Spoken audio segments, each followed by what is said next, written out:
Kaca Sejarah. Siapa yang tidak tahu Nokia? Raksasa teknologi yang menggenggam hampir setengah pasar ponsel dunia. Dari nada dering ikonik hingga ponsel yang tahan banting, nama itu pernah menjadi simbol keandalan dan inovasi. Namun, di balik kejayaan yang gemilang, tersimpan kisah tentang keputusan keliru, badai persaingan dan kejatuhan yang tak terhindarkan.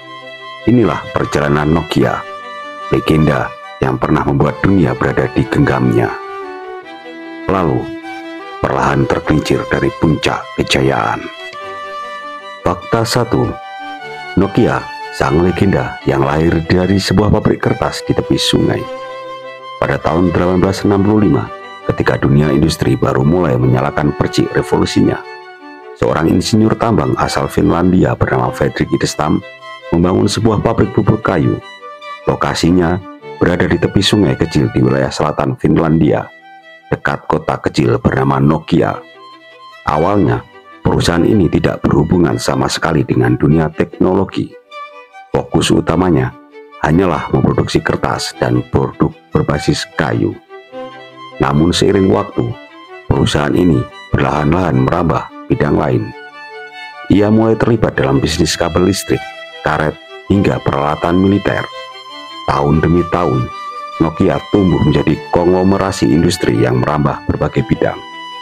Nama Nokia sendiri diambil dari sungai Nokivirta yang mengalir di dekat pabrik tersebut. Sebuah nama yang kelak akan menggema ke seluruh penjuru dunia. Dari sinilah semua dimulai, dari pabrik bubur kayu menjadi simbol revolusi komunikasi global. Fakta 2. Masa keemasan Nokia saat dunia ada di genggamannya. Masuk ke era 1980-an hingga awal 2000-an, dunia mulai berubah cepat. Telepon rumah perlahan mulai tergeser, dan komunikasi mobile mulai merangkak menjadi kebutuhan baru. Disinilah Nokia mengambil langkah besar. Bersama perusahaan telekomunikasi Nordik lainnya, Nokia mulai berinvestasi dalam pengembangan jaringan seluler. Mereka ikut membentuk standar GSM, Global System for Mobile Communication, yang kelak menjadi tulang punggung teknologi seluler di seluruh dunia. Tahun 1992, Nokia memperkenalkan Nokia 1011, salah satu ponsel GSM pertama yang diproduksi secara massal. Lalu, tahun-tahun setelahnya, kita menyaksikan gelombang ponsel ikonik yang tak hanya merajai pasar, tapi juga menjadi bagian dari budaya pop global. Siapa yang bisa melupakan Nokia 3310 dengan daya tahan legendarisnya, atau Nokia 6600, ponsel pintar yang berbentuk bulat dengan kamera yang dianggap canggih pada masanya. Dan tentu saja Nokia 1100, ponsel paling laris sepanjang sejarah dengan penjualan lebih dari 250 juta unit dan melebihi populasi banyak negara. Pada puncaknya, tahun 2007, Nokia menguasai hampir 41% pasar ponsel global. Dalam dunia yang semakin terkoneksi, setiap 4 ponsel yang dijual di dunia, 1 diantaranya adalah Nokia. Merek Nokia menjadi sinonim dari keandalan dan daya tahan dan inovasi. Fakta 3. Inovator sejati merancang masa depan sebelum dunia siap. Bahkan sebelum dunia mengenal kata smartphone, Nokia sudah menciptakannya. Tahun 1996, Nokia memperkenalkan Nokia 9000 Communicator. Ini bukan ponsel biasa. Perangkat ini sudah memiliki keyboard QWERTY, kemampuan email, browser web, dan dokumen, dan semua dalam satu perangkat. Inilah cikal bakal smartphone. Inovasi Nokia tak berhenti di situ. Mereka adalah pelopor ponsel dengan kamera terintegrasi, pengembang awal fitur Bluetooth, infrared, dan navigasi GPS. Pencipta ponsel dengan layar berwarna, bahkan ponsel gaming seperti NG. Pengembang sistem operasi sendiri, Symbian OS, yang mendominasi pasar smartphone sebelum iOS dan Android lahir. Namun, di tengah semua keberhasilan itu, benih kejatuhan mulai tumbuh diam-diam. Nokia terlalu percaya diri. Mereka merasa dunia akan selalu mengikuti standar mereka. Padahal di luar sana, sebuah badai sedang disiapkan. Fakta 4. Keputusan fatal ketika Nokia menolak Android. Tahun 2007, Apple merilis iPhone generasi pertama. Meski semula banyak yang mencibir, termasuk petinggi Nokia sendiri, iPhone menandai awal era baru, ponsel berbasis sentuhan dan ekosistem aplikasi. Pada saat yang sama, Google memperkenalkan Android, sistem operasi mobile yang open source, fleksibel, dan ditawarkan secara gratis.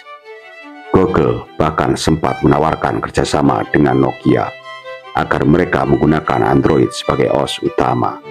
Namun, Nokia menolak. Mereka memilih bertahan dengan Symbian, sistem operasi buatan sendiri yang sudah mulai usang dan tidak fleksibel. Lebih buruk lagi, Nokia kemudian beralih ke proyek MeeGo, sistem baru yang ambisius namun gagal diluncurkan tepat waktu. Tahun 2011, CEO Nokia saat itu, Stephen Elop, memutuskan untuk bekerja sama dengan Microsoft dan menggunakan Windows Phone.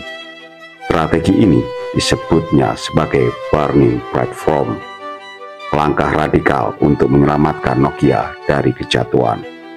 Namun hasilnya tragis. Windows Phone tidak diminati oleh pasar, memiliki ekosistem aplikasi yang sangat terbatas, dan gagal bersaing dengan iOS maupun Android. Nokia terlambat berubah, dan ketika mereka berubah, mereka memilih arah yang salah. Fakta 5. Dijual ke Microsoft, sebuah air yang tidak pernah dihayalkan tahun 2014. Dalam keputusan yang mengguncang dunia teknologi, Nokia resmi menjual divisi perangkat mobilnya ke Microsoft senilai 7,2 miliar dolar. Sejak saat itu, Nokia yang pernah menjadi simbol kejayaan teknologi Eropa perlahan menghilang dari peta industri smartphone. Microsoft mengganti lini ponsel Nokia menjadi Lumia dan mencoba mendorong Windows Phone ke pasar. Tapi upaya itu gagal. Lumia tidak laku, pengembang enggan membuat aplikasi untuk Windows Phone, dan dalam waktu singkat, seluruh proyek dihentikan. Sementara itu, merek Nokia sempat mati suri. Baru pada tahun 2016, perusahaan bernama HMD Global mengambil alih lisensi untuk memproduksi ponsel Android dengan merek Nokia. Produk-produk baru bermunculan, termasuk edisi nostalgia seperti Nokia 3310 versi modern. Tapi pangsa pasarnya kecil, dan nama Nokia kini hanya menjadi bayangan dari kejayaan dulu.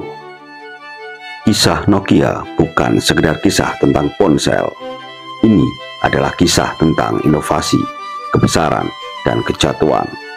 Tentang bagaimana perusahaan yang memimpin dunia bisa kehilangan segalanya hanya karena tidak cukup cepat untuk berubah. Nokia telah memberi dunia teknologi yang luar biasa, tapi lebih dari itu, Nokia telah memberi kita pelajaran paling penting dalam bisnis dan inovasi, bahwa kejayaan hari ini tidak menjamin masa depan, dan bahwa dalam dunia yang terus bergerak, yang lambat akan tertinggal. Namun, bagi jutaan orang di seluruh dunia, Nokia tetap hidup dalam ingatan, lewat nada dering khasnya, lewat snack di layar hitam putih, dan lewat momen-momen kecil yang pernah mereka alami bersama ponsel legendaris itu. Nokia mungkin telah jatuh, tapi dalam sejarah, ia akan selalu dikenang. Jangan lupa like, subscribe, dan bunyikan loncengnya.